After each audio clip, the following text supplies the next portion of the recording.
آقا برو، مگه کسی به تو گفته بمون؟ مگه کسی نامه فدایتشم به تو داده که بمون؟ مگه کسی اجبارت کرده که بمون؟ هیچ جا عزیز من اجباری نمیشه مون.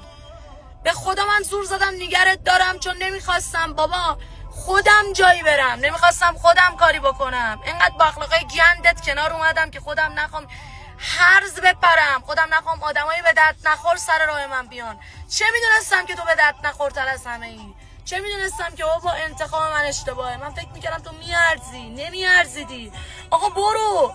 من مگه تو رو به زور توی زندگیم نگه داشتم که همه جا میگی این منو نگه میداره فلان میکنه؟ من کجا تو رو نگرت داشتم؟ تو با ما بودی پرچمت بالا بود، تو باید دوی دنبال یکی مثل من، باید دوی که دیگه یکی مثل منو نداری. تو انقدر محبت کردم که سرت گیج رفته، فکر میکنی کجا چه خبره. آقا برو، اگر بهتر از من گیرت اومده برو، هیچ جا خبری